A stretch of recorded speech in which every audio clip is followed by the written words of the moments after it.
कमर सीधी करके बैठे, आवाज नहीं करें।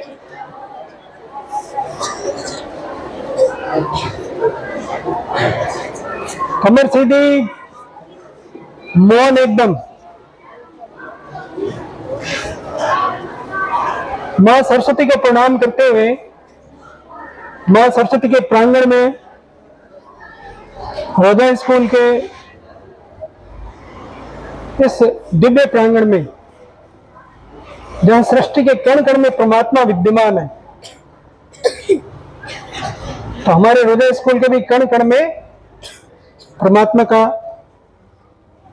विद्यमान होना और उसको महसूस करना।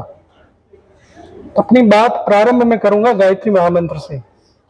गायत्री महामंत्र सूर्य का मंत्र, जो हमारी सद्बुद्धि का मंत्र है, वह क्या प्रदान करता है? सद्बुद्धि प्रदान करता है। जब आप एक विशेष बात देखें, आप जब सुबह प्रार्थना के अंदर आपको गायत्री मंत्र बुलवाया जाता है, आप अपने मस्तक पर उसे उभरता हुआ देखें। जब हम तिलक लगाते हैं ना, जैसे ओम भूर्भुवः स्वः उसका उच्चारण होता है, तो उस वक्त आप उसको लिख के देखें। एक दिन 5 या 7 मंत्र होते हैं, 5-7 मंत्रों को बड़े धैर्य से लिखिए आप, और फिर उस दिन की प्रार्थना के आनंद को देखिए। आप करोगे तो अनुभव होगा उसका। वो क्या करता है गायत्री महामंत्र? जो लोग गायत्री महामंत्र का जप करते हैं, उच्चारण करते हैं, उनके जीवन में विवेक का जागरण होता है। जब विवेक का जागरण हो जाता है हमारे जीवन में, तो हमें अवसर को सौभाग्य में बदलना आ जाता है। कौन से मार्ग पर चलना है, कौन सा रास्ता लेना है, वो हमें आ जाता है। अनायास ही कभी कभी जब हमें रास्ता नहीं सूझ पड़ता, तो वह ईश्वर किसी व्यक्ति को हमारा सहयोगी बना करके भेज देता है, और वो हाथ पकड़ के उस समस्या से हमारे को निकालता है। भेजता कौन है? वो ईश्वर ही भेजता।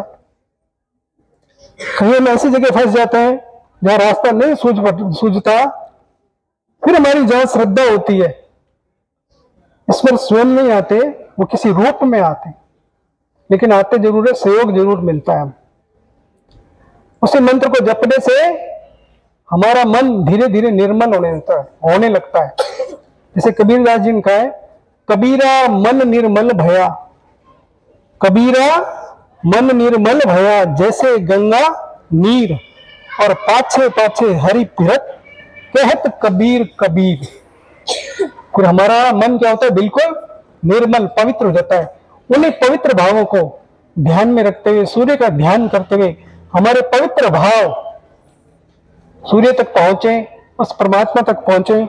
आंखें बंद करें, कमर सीधी करें, एक बार गायत्री महामंत्र एक साथ उच्चारण करें। ओम भूर्भुवः स्वः तत्सवितुर्वरेण्यं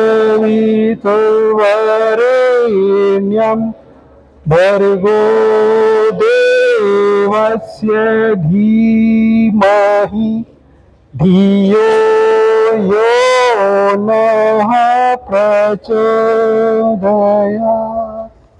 आज की बात में एक बार बरसात हुई, खूब तेज बरसात हुई, तो छत पे एक दीपक रखा था, वो पूरा भर गया। जैसे दीपक पूरा भरा, उसने धन्यवाद दिया कि बादलों, आज आपका बहुत बहुत धन्यवाद कि मुझे पूरा भर दिया आपने। मैं शांत हो गया, मैं शीतल हो गया। इतने दिनों की गर्मी से मैं परेशान था।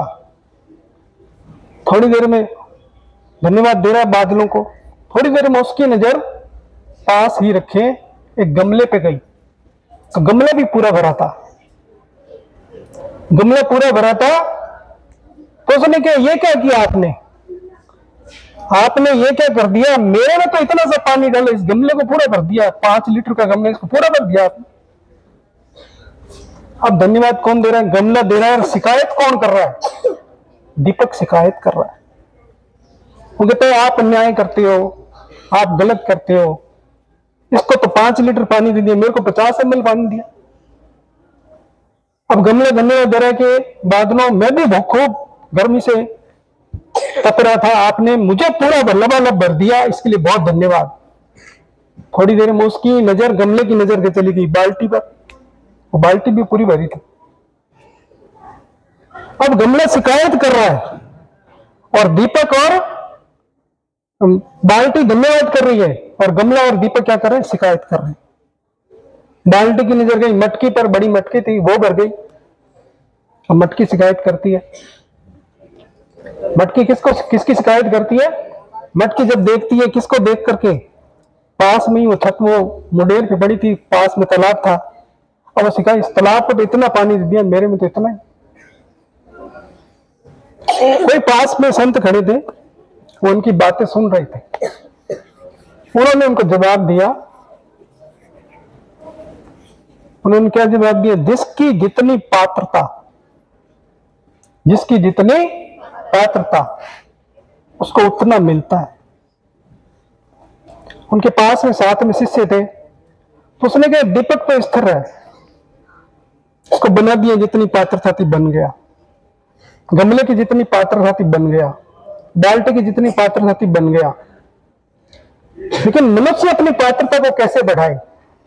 तो उन्होंने एक ही शब्द में उत्तर दिया, एक ही लाइन में उत्तर दिया, बार बार अभ्यास से, बार बार अभ्यास से। यदि मनुष्य बार बार अभ्यास करे, बार बार क्या करे? अभ्यास करे। अभ्यास करे तो वो क्या करता है? वो दुबला पतला इंसान भी फिर पहलवान बन जाता है। बनता है नहीं बनता? ऐसी एक कथा आती है, शास्त्रों में लिखा है, एक राजा जिसका नवविवाह हुआ था, वो अपनी पत्नी को, रानी को घुमाने के लिए ले गया। जब वो रानी को घुमाने के लिए ले गया तो उसने, रथ में बैठे जा रहे थे दोनों, ऊपर से कौवा निकला उड़ता उड़ता। उस राजा ने तीर कमान उठाया और बिना देखे तीर चलाया और कौवा नीचे। अब वो प्रशंसा के लिए अपनी पत्नी की तरफ, रानी की तरफ देखने लगा। रानी ने एक ही शब्द में जवाब दिया, अभ्यास का कमाल है। थोड़ी देर में कुत्ते भौंकने लगे। जब रथ जा रहा था कुत्ते भौंकने लगे। फिर उस राजा ने तीर कमान उठाया और बिना देखे तीर चलाया और कुत्ते का मुंह बंद हो गया। फिर उसने गौरव भरी दृष्टि से रानी की तरफ देखा। फिर रानी ने क्या जवाब दिया? अभ्यास का कमाल। ऐसी दो तीन बातें हो रही, हर बात में रानी का एक ही उत्तर होता, अभ्यास का कमाल है। आखिर गुस्सा आ गया कि जब हम अपनी प्रशंसा सुनना चाहते हैं और बार बार इसे कार्य करते हैं और वैसे जैसा मन माफिक जवाब नहीं मिलता, तो उसको गुस्सा आ गया। तो ऐसा अभ्यास तू भी कर ले, ऐसा अभ्यास तू भी कर ले। अभ्यास के लिए क्या चाहिए? समय। अभ्यास के लिए क्या चाहिए? समय चाहिए। उसने कहा अभ्यास कर लूंगी मैं, लेकिन मुझे समय देना। कितना समय चाहिए? कि वो तो परिस्थिति के हिसाब से डिपेंड करता है। अब रोज रानी क्या करने लगी? घर से जाने लगी और राजा को कह दिया कि पीछा नहीं करोगे, पीछा नहीं, कहां जाती हो? पीछा नहीं करोगी। वो कहां गई? वो अपनी एक सहेली के घर जाती थी, जहां गाय का छोटा सा बच्चा था, बछड़ी थी गाय की छोटी सी। वो सहेली के घर जाती, उस बछड़ी को गोद में उठाती और छत पे जाती, फिर नीचे उतरती, फिर छत पे जाती, नीचे उतरती। उसका रोज का क्रम हो गया। उसका रोज का ये क्रम हो गया। क्या हो गया क्रम? कि बछड़ी को गोद में उठाती, छत पे जाती, नीचे उतरती, छत पे जाती, नीचे उतरती। उसकी एक्सरसाइज हो रही है डेली। और बछड़ी धीरे धीरे बड़ी हो रही है, तो उसका वजन धीरे धीरे बढ़ रहा है। लेकिन उसका नित्य का काम हो गया कि वो उसको गोद में उठाए और छत पे। ऐसे करते करते 3 साल का समय निकल गया। 3 साल का समय निकलने के बाद में एक दिन उसने राजा को मैसेज किया कि आपके राज्य में, इस घर के अंदर एक महिला गाय को गोद में उठा करके छत पे चली जाती है और नीचे आ जाती है। उसने कहा हो ही नहीं सकता। तो राजा उसकी परीक्षा लेने के लिए गया। तो रानी भी क्या भेष बदल के गई, और रानी जब भेष बदल के गई तो राजा बैठ गया। और रानी ने उसको गाय को गोद में उठाया और कहाँ चली गई? छत पे, और फिर नीचे आ गई। तो राजा ने उसको देवी को प्रणाम किया कि देवी अपना परिचय दीजिए। कि मेरा परिचय कुछ नहीं, सिर्फ अभ्यास का कमाल है। मेरा परिचय कुछ नहीं, सिर्फ अभ्यास का कमाल है। तो अभ्यास क्या करवाता है? वो चीज करवा देता है, फिर लोगों को आश्चर्य होता है। ये अभ्यास आप भी कर सकते हो। पढ़ाने वाले सर हैं, मैडम हैं, जो भी है, सबको एक साथ पढ़ाते हैं, एक जैसा पढ़ाते हैं। यदि आप अपनी पात्रता को विकसित कर लेते हैं, यदि आप अपनी पात्रता को कैसे विकसित करेंगे? अभ्यास से। यदि आप अपनी पात्रता को विकसित कर लेते हैं, और कैसे विकसित करेंगे? अभ्यास से, तो फिर कमाल हो जाएगा। करना हमें पड़ेगा, करना आपको पड़ेगा। यदि आप नहीं करेंगे, गिव एंड टेक, लास्ट में एक लाइन फिर कह रहा हूं, गिव एंड टेक, पहले देना पड़ता है, बाद में मिलता है।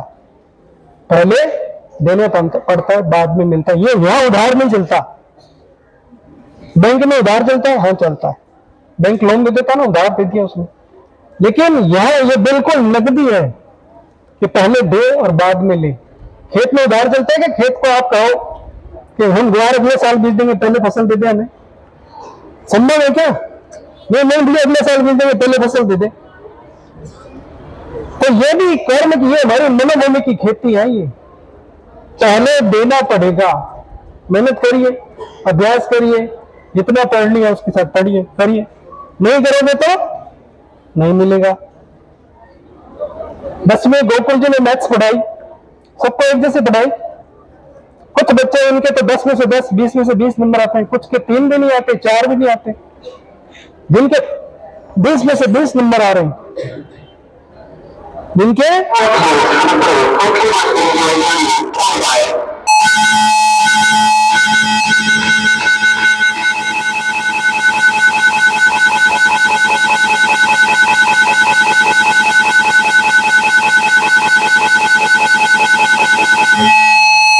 दो लाइन में कहते हुए मैं अपनी बात समाप्त करूंगा। जब तक ना हो सफल, जब तक ना हो सफल, नींद चैन की त्यागो, कठिनाइयों से घबराकर राह छोड़ मत भागो। कुछ किए बिना ही जय जयकार नहीं होती, कोशिश करने वालों की हार नहीं होती, कोशिश करने वालों की हार नहीं होती।